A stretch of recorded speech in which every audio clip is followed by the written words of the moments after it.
Now, speaking of missed out, Barney, last week, I believe it was, in fact, where you said 65 missed tackles. Who misses 65 tackles?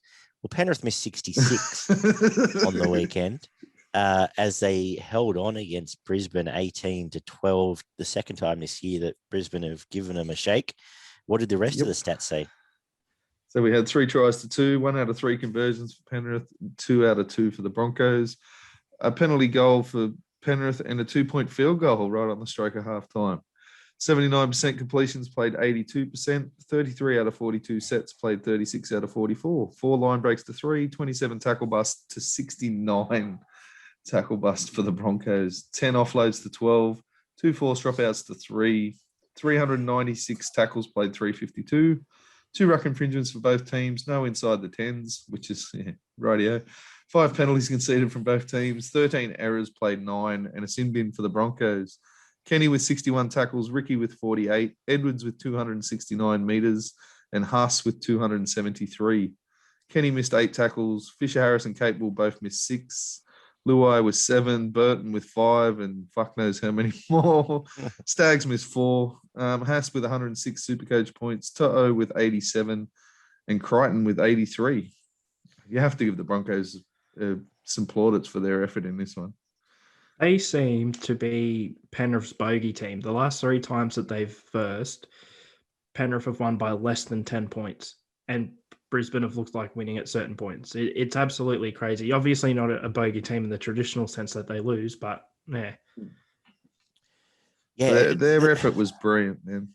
Like, considering, they're up against it. They're up against Penrith. And they made them miss a lot of those tackles too, just through the hard running, especially from Haas. Blokes like Ricky. Ricky probably had one of his better games that he's ever played. Well, that was the hype we were waiting at the start of the year when we all did our preview. Yeah. That was the one we hyped. Well, Payne Haas, like, we talk about Mo, we talk about Fish, but he, at his best, is the best prop in the game, and he showed it here. And spoilers, in a losing effort, I'm giving him 3 points in my votes. Yeah. But what was scary? Oh, finish what you're saying, Barney, and I'll get into mine. You're right. Look, realistically, obviously, as I said, you got to give Broncos plaudits for their efforts, but Penrith were not good. No, Penrith weren't even close to good in this game. As you said, you can't miss 69 tackles. I don't know how they won, realistically. The fact that the Broncos they bombed a couple of tries, especially that one from Croft, where all he had to do was hold on to the fucking thing and he would have just landed on the try line, and he throws a forward pass.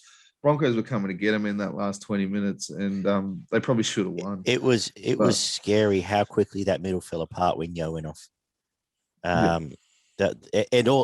All of Broncos' attack was just straight between the goalposts. They just had young blokes coming between the goalposts. There is hope there for Brisbane. If they can tie down all those they're all young forwards. They've got rid of in their estimation, Deadwood. Tie those blokes down. Give them 18 months. They'll be back to being a scary pack in. Yeah, well, we said that at the start of the year. We said Broncos need to strip out everyone and just give the kids a year or two, and because realistically, this year's a write-off, and part of next year could be too, depending on what they field at the start of next year. But Penrith, as I said, were nowhere near their usual form. That they never missed 69 tackles. They conceded 5 penalties, 13 errors. But the Broncos need to start giving some early ball to their strike people outside.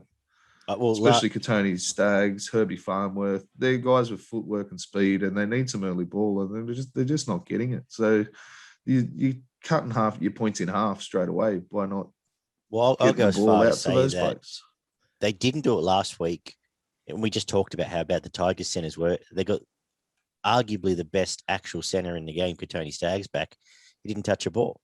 Again, this time, he didn't have a lot of involvement, and it was their fault. It was their forwards that dragged him back into it. Just quickly, the halves run with the ball too much. They just got to start passing it that bit earlier. Yeah. They did it to the Sharks, and they carved the Sharks up on the outside edges. Not that the Sharks are a great defensive team, but I'm just not convinced. Well, Brodie Croft obviously is probably going to be unemployed next year. But quick question: if you put Adam Reynolds into this game for Brisbane, who wins? Yeah, I think Brisbane win this game, to be honest. I think they get more field position and they would have got a bit more early ball, especially out to the blokes like Staggs and Farnsworth. Yeah. And it hasn't suited mainstream media to talk about how bad Penrith are going, but I know they've been winning by and large. But I've been saying for a month their defence has been very, very average. And what's concerning about this is if you look through the actual top team, like you said, Burton, 5 missed tackles, Luai, 7 missed tackles, Leota, 5 missed tackles, Fish, 6 missed tackles, Kickout, 2, Capewell, 6, Kenny, 8, who's going to be playing hooker for the next 6 weeks, next 2 weeks, is it? Liam Martin, 8 missed tackles and 3 ineffective tackles. Brett Naden, 4 missed tackles, is going to be the first choice centre for a couple of weeks.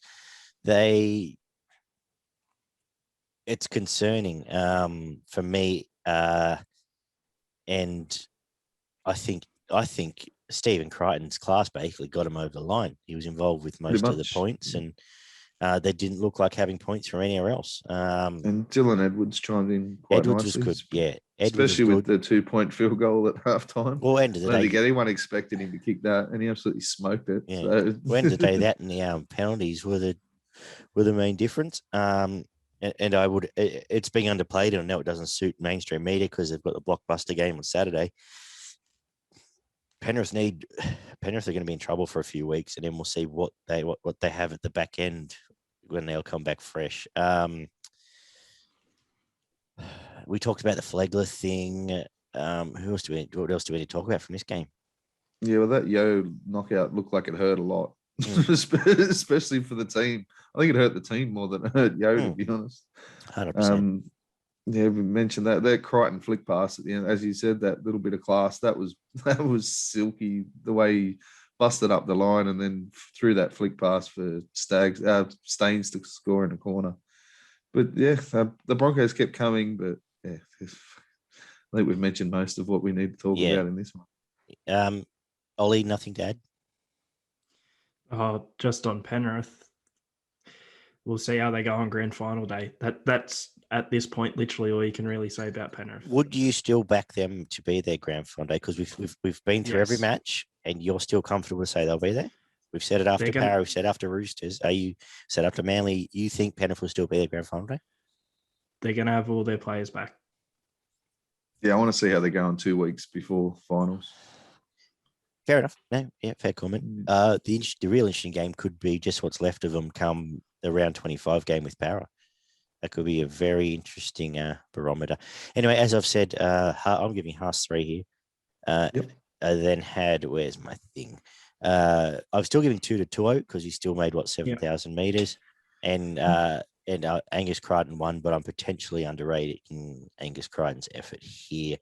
What do you think? Right, Angus Crichton. The other Crichton. I go to bed thinking about him. I wake up thinking about him. What do I do? Stephen Crichton. So I had Haas with 3. I had Fisher Harris with 2 because I thought when he was on the field, he was really good for Penrith. And then I had 2-0 or Crichton for the 1. Ollie? Then I suppose it'll have to be Crichton 1, Toto 2, and Haas 3. Okay, I think that's what I said, but you just confused me because you're backwards. Yeah, well, if Ivan's driving the bus, they've lost their steering wheel this week in Nathan. They've lost the engine in Fish.